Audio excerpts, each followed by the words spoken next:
UP के बहराइच के दरगाह थाना क्षेत्र के बख्शीपुर से एक दिल दहलाने वाला मामला सामने निकल कर आया, जहां एक पति द्वारा अपनी पत्नी को अज्ञात कारणों के चलते दफन कर दिया गया। जब कुछ दिन तक पत्नी की उसकी बहन से बातचीत नहीं हुई तो घर वालों को कुछ संदेह हुआ। इसके बाद पूछताछ की गई। पूछताछ से निकलकर सामने आया कि वह अपनी पत्नी को दफनाकर उस पर चारपाई डालकर सोता है। हालांकि पुलिस ने शव को कब्जे में लेकर अग्रिम कार्रवाई शुरू कर दी है और पति को हिरासत में ले लिया है। आपकी बहन की मौत हुई है, कैसे हुई है? अब हम लोग को तो ये शक है कि उसने मारा है, और जो पवन है वो कह रहा है कि उसने खुद फांसी लगाई हम लोग को दरवाजा बंद करके। पवन कौन है? पवन उसका हस्बैंड है।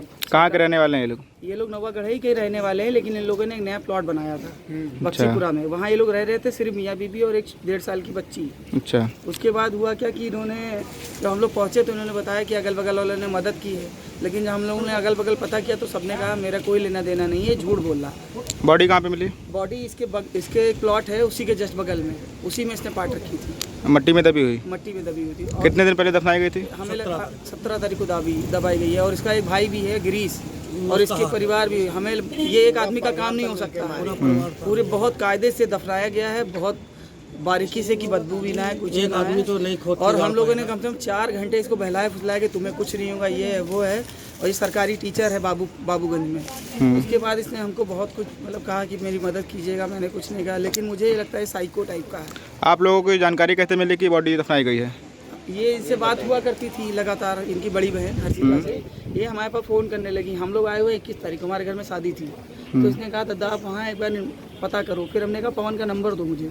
जब पवन का नंबर मैंने मिलाया तो पवन ने कहा आप कौन बोल रहे हैं? मैंने कहा मेरे घर का नाम शुभम है।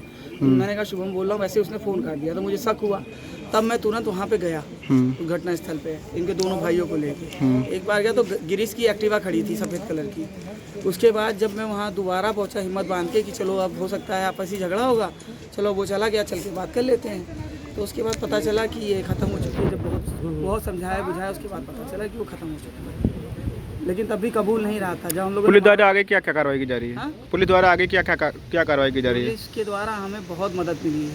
पुलिस ने हमारा इतना सपोर्ट किया है कि मैं बता नहीं सकता हूँ। SHO साहब, जितने कांस्टेबल साहब है, दीवान जी, सब ने मेरी